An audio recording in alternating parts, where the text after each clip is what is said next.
Provavelmente, se você já codou em Phoenix, por exemplo, você já usou macros diretamente e talvez você nem saiba.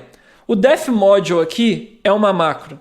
O def macro é uma macro. O if é uma macro. Porque as macros são ferramentas do Elixir para dar extensibilidade ao nosso código que a gente nem imagina que a gente está usando. Mas o time do Elixir internamente cria isso para a gente.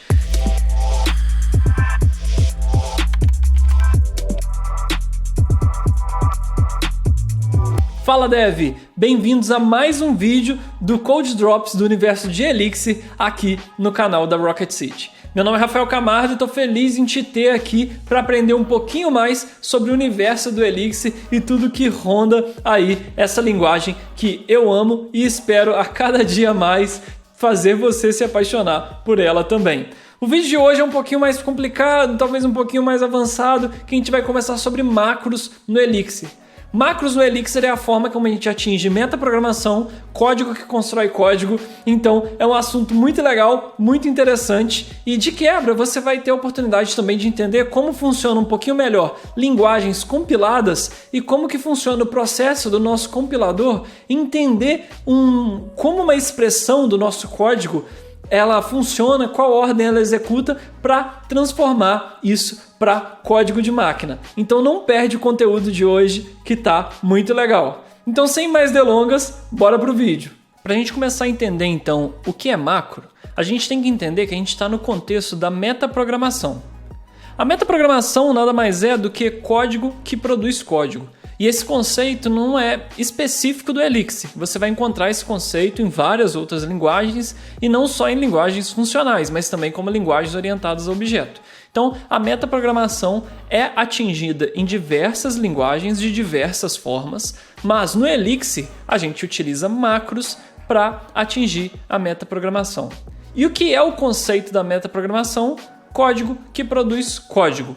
É uma forma da gente informar o nosso código para, em tempo de compilação, no caso do Elixir, ele gerar código adicional de uma forma automatizada e isso deixar, talvez, o processo de escrita de código mais ágil, mas ao mesmo tempo mais implícito ou mais escondido do programador.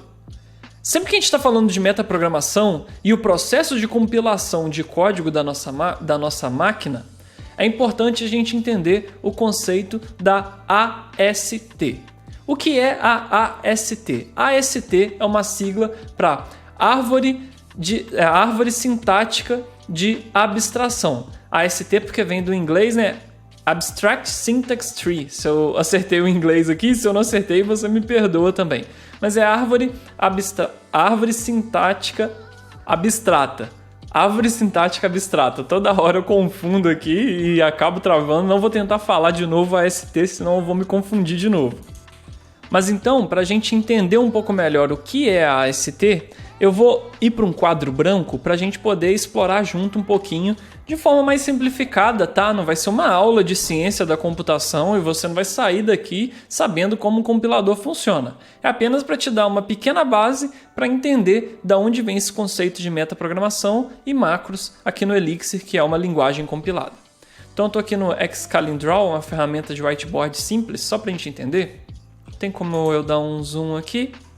Se eu tivesse uma expressão do tipo 2 mais 3, como seria a minha AST?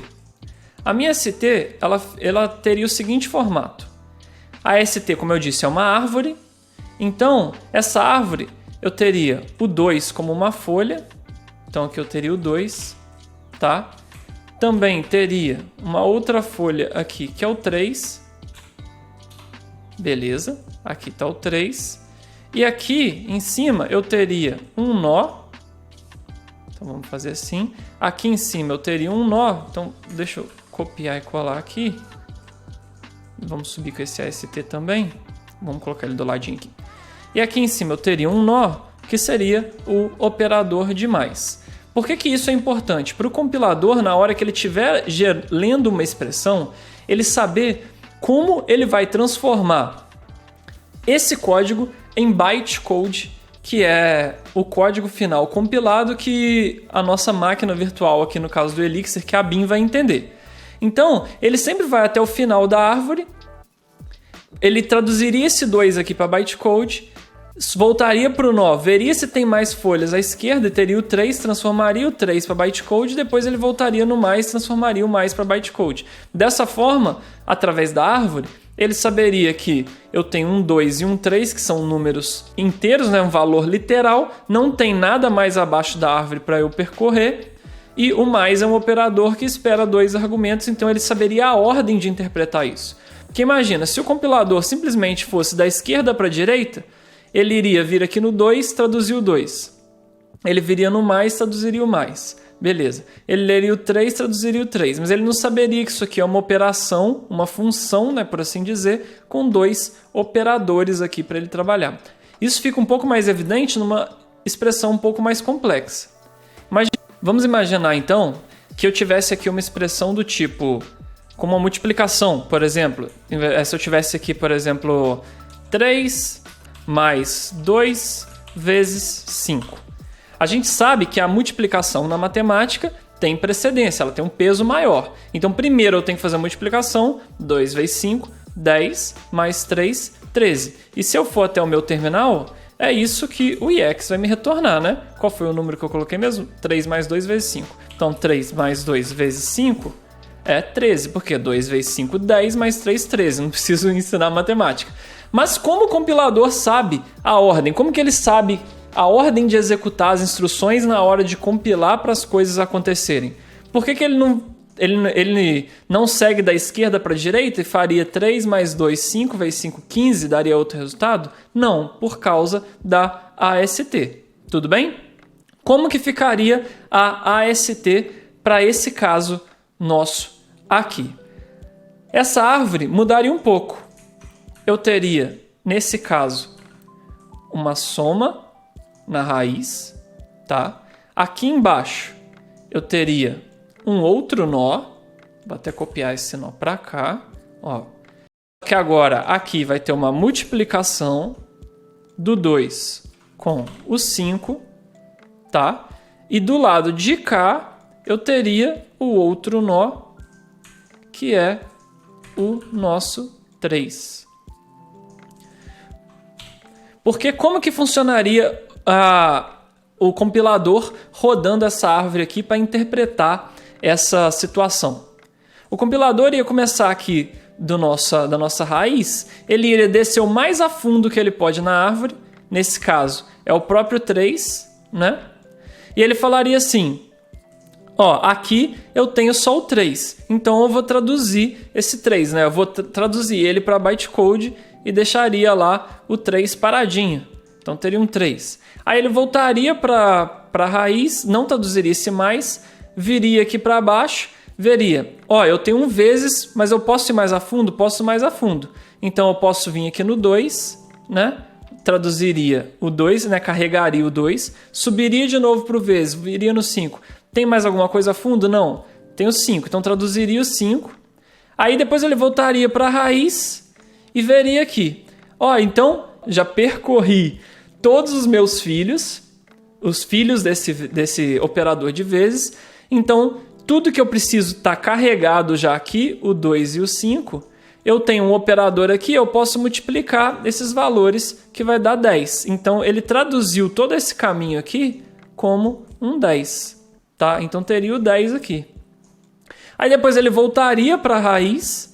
Ele veria aqui, ó, eu estou no mais, eu já percorri todo o meu lado esquerdo já, e já evaluei já, que é o 10. Eu já percorri todo o meu lado, direito aqui no caso, né? Eu já percorri todo o meu lado esquerdo, tem como eu ir mais a fundo? Não. Eu já evaluei esse valor? Já, é o 3. Então eu posso operar aqui no valor do operador da raiz, que é o mais, e teria o 3 mais 10, que seria igual ao 13. Então é basicamente isso que é a AST. De forma bem resumida, tá? Claro que se você procurar estudar sobre compiladores, é um assunto muito complexo e muito interessante também, e vai muito mais a fundo de tudo isso que eu expliquei aqui. Então, quem tiver curiosidade, vá atrás para entender. Mas é importante a gente entender o que é a AST para a gente aprender um pouco mais sobre metaprogramação e para aprender um pouco mais sobre macros. Tudo bem? No Elixir. Então a gente pode voltar no terminal. E agora, o que a gente pode fazer? Deixa eu limpar a tela aqui, e no IEX de novo. Como que a gente visualiza a AST do Elixir? Existe uma macro, que ela pode parecer uma função, mas também é uma macro, para visualizar a AST de expressões. Se eu fizer assim, ó, quote do 2 pontos e uma expressão, por exemplo, 2 mais 3, o que eu fiz? Não tem a vírgula? Isso, não tem a vírgula. Isso aqui é a AST do Elixir, tá? Claro, aqui não imprime uma árvorezinha teórica igual eu mostrei para vocês e tudo mais, porque aqui é um exemplo real, mas isso aqui é a AST do Elixir. Eu tenho um operador, aqui no meio eu tenho os metadados dessas operações e aqui os valores dessa operação. Você vê que quase que fica separado aqui a raiz e o nó, tá? Ou, por exemplo, aquela outra expressão, vamos pôr uma multiplicação aqui, ó, 2 vezes 3 mais 5. Olha só, já mudou a nossa estrutura, tá vendo? Porque aqui, claro que a AST do Elixir ela é um pouquinho mais complexa, mas já começa a ter as caras dos nós. Tanto que a multiplicação veio separada aqui na AST, tá vendo? Ó? E olha só, no contexto aqui no meio, né, nos metadados, está a operação anterior, que é o mais do 2 e 3, como se fosse uma raiz do nó aqui, ó, o vezes e o 5, né? Porque é a forma como ele vai representar aqui a AST. Não precisa se preocupar em entender isso, isso aqui não vai ser necessário, mas é interessante você saber de onde vem e se importar com toda essa expressão. Na verdade, eu falei aqui vai estar o mais como se ele fosse da multiplicação, ó, mas o contexto da multiplicação está aqui, que é o 2 vezes 3, né? E o mais do operador aqui em cima, do 5 separadinho aqui no canto. Ou até expressões mais complexas, como por exemplo, eu posso dar um quote do aqui para poder quebrar a linha e fazer um if true do, sei lá, banana, else abacaxi end. E end do quote. E aqui, eu achei que ia ficar bem mais complexo que isso, não ficou tão complexo assim o if. Talvez se eu tivesse umas igualdades, como eu deixei o if true direto, ficou até mais simples, mas você sabe que você pode gerar a AST dinamicamente, assim, com o quote, com muitas linhas ou com uma linha só, com 2 pontos, com do. O importante é que é assim que a gente gera a AST para a gente visualizar, e essa é a base das macros de como a metaprogramação é feita. Mas por que eu estou falando isso? Porque a gente vai usar o quote para criar as nossas próprias macros. E a gente vai ver isso na prática ainda nesse vídeo. Mas antes de eu explicar como a gente cria a nossa própria macro, é importante, além do quote, a gente conhecer uma nova macro, um novo operador que vai ajudar a gente, que é o unquote. E é ele que a gente vai ver agora. Olha só o que aconteceria nesse cenário. Deixa eu limpar a tela e fazer assim, ó. String é igual Rafael. E se eu fizesse assim agora, ó, quote do, vou concatenar duas strings. Então vou fazer assim, ó, banana espaço concatenado com Rafael, tá? Se eu fizer o quote, ó, com os valores direto, ó, o valor tá aqui, o valor tá aqui, o operador que vai ser a raiz do nó, né, da ST, tudo gerado bonitinho. Mas se ao invés do Rafael eu usasse a variável string, olha só o que acontece.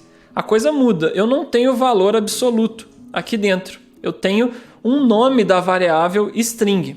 Então, quando a gente precisa injetar valores dentro da nossa AST, eu quero injetar valores lá dentro, existe o operador de unquote, tá? Se eu fizer assim, ó, o unquote e uma variável string, olha só, eu volto para o exemplo de cima, porque o unquote vai evaluar o valor da string, que no caso é Rafael, e vai inserir dentro da minha AST, ele vai estar lá gerado bonitinho, tudo bem?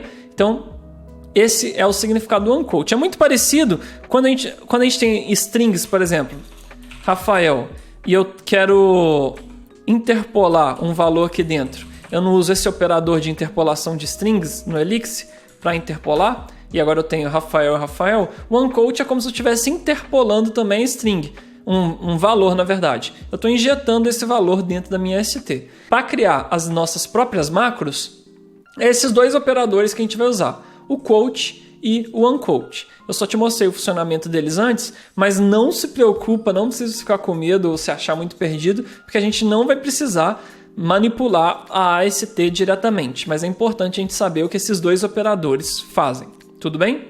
Qual que é a nossa proposta agora? A gente vai criar o nosso próprio if, tá?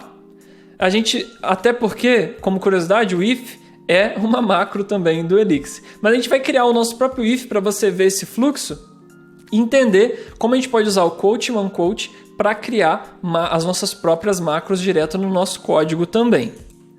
Esse exemplo que eu vou te mostrar, eu já fiz em formato de texto de forma bem mais resumida no meu Instagram, onde eu produzo dicas de Elixir e de programação e carreira de uma forma geral. Então, se você não me segue lá no Instagram, @RafaelCamarda, para você ter essas dicas também. E, por exemplo, você já teria spoilers desse vídeo, já chegaria um pouquinho mais preparado. Tudo bem?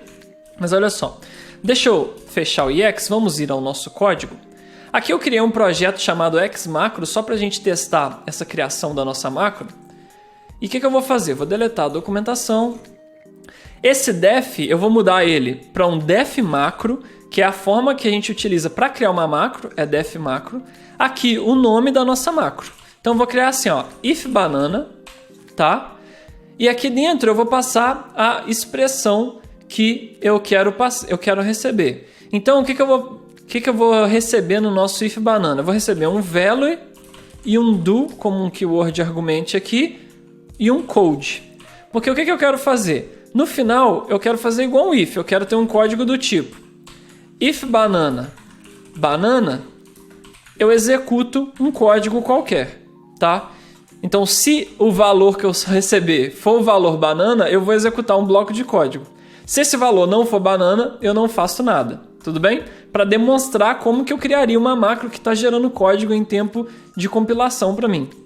Então o que eu vou fazer? Olha só, vou fazer assim, if onQuote. Na verdade faltou fazer o quote, né? Então, a gente começa sempre a macro com quote para ser gerada a AST em tempo de compilação e o nosso compilador saber gerar esse código para a gente. Então, a gente já viu o quote. Então, dentro do meu quote eu vou fazer assim, se value foi igual. Aí eu vou fazer um onQuote para injetar esse valor que eu estou recebendo aqui, né? Unquote value. Vou simplesmente fazer um do unquote code, tá?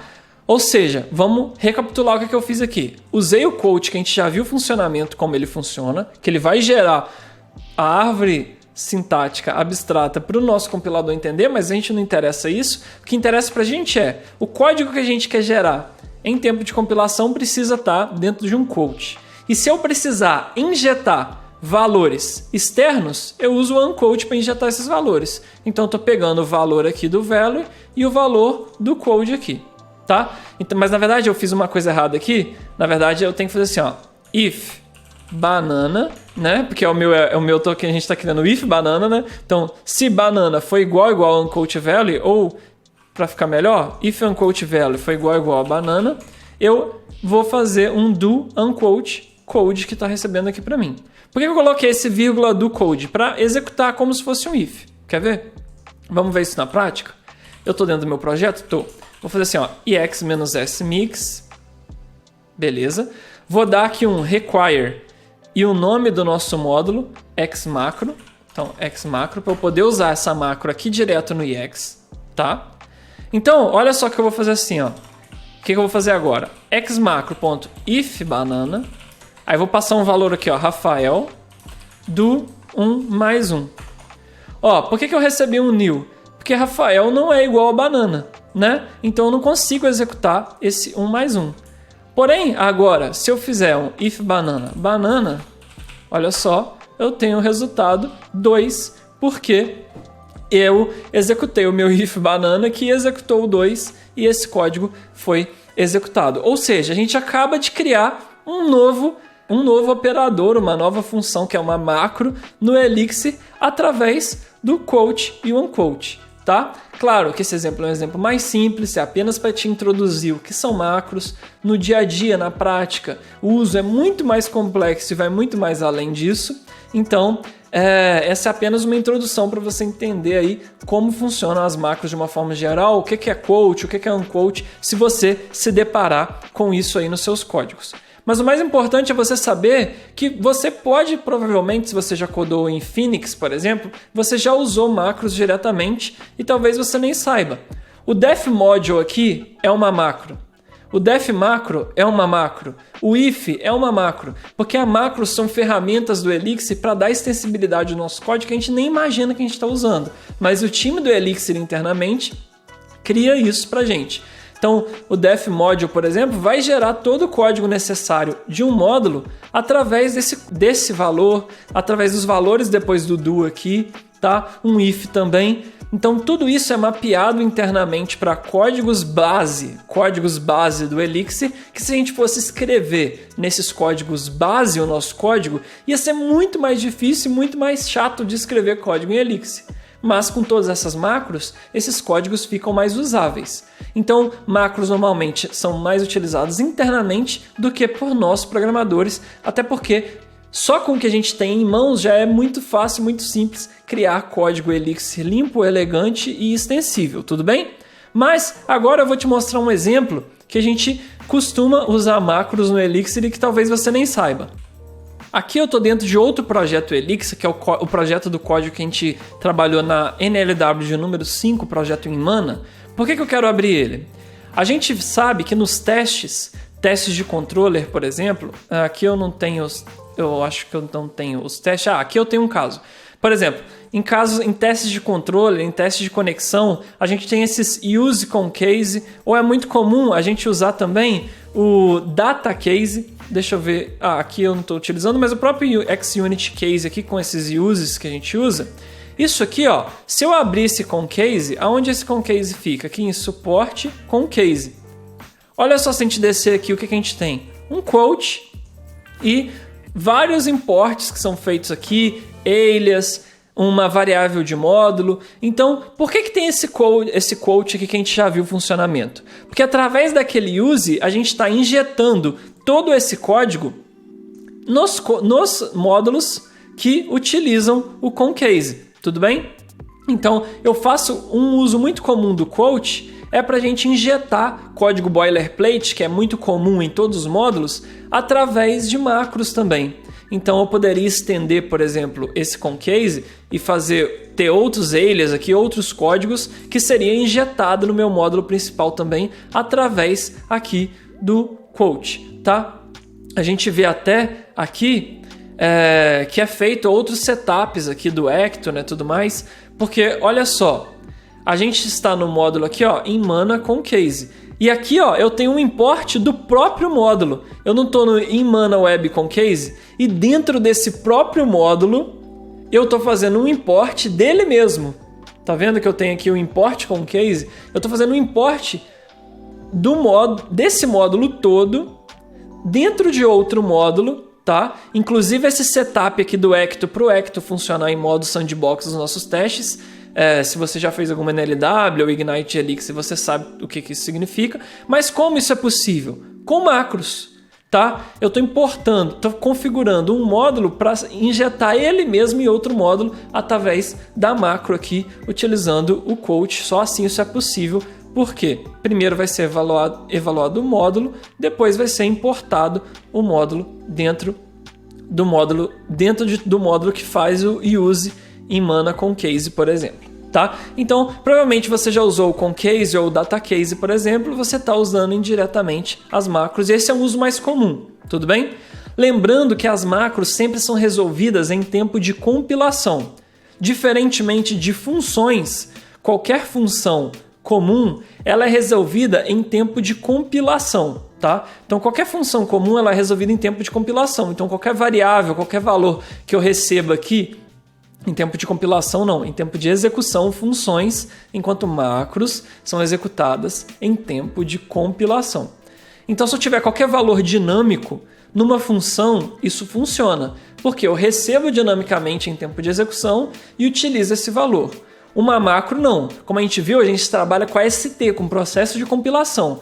Então, todos os valores vão ser resolvidos em tempo de compilação e eles não são dinâmicos. É o valor que que está lá no nosso código no momento que eu estou compilando esse código. Então é muito importante essa observação também, a gente saber que macros são resolvidas em tempo de compilação. Vale lembrar que se você for na própria documentação do Elixir ou vários artigos sobre macros, em geral, todos eles vão te recomendar para você evitar o uso de macros. Que é muito fácil você cair numa armadilha onde você vai construir um código muito implícito, um código que os programadores que vão dar manutenção, programadores e programadoras que vão dar manutenção nesse código no futuro, não vão entender o código que está ali, porque muita coisa está sendo injetada, vindo de fora, você não sabe de onde está vindo toda aquela magia, toda aquela mágica que acaba se perdendo. Então, utilize como último recurso, sabendo o que você está fazendo. Um código explícito é muito melhor que um código implícito, e isso a comunidade do Elixir prega muito, a gente ter um código muito explícito, a gente garantir que o nosso código é bem entendível, ele tenha um significado, as pessoas entendam e consigam estender o nosso código muito antes de se preocupar em repetir uma linha ou duas de código, tá? Afinal, um código claro é muito melhor que um código conciso.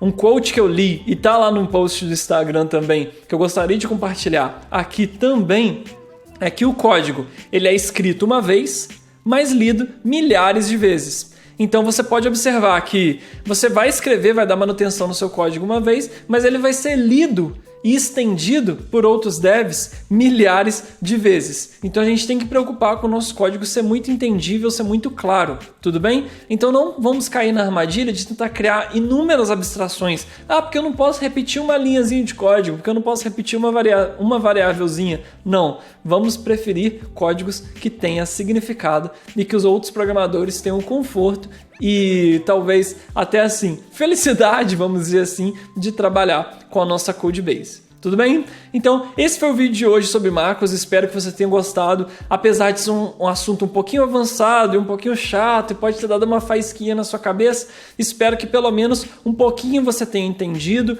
que tenha te trazido um pouquinho mais de maturidade, entender como o processo de compilação funciona e que são macros de uma forma bem simplificada, de uma forma mais direta, de uma forma geral.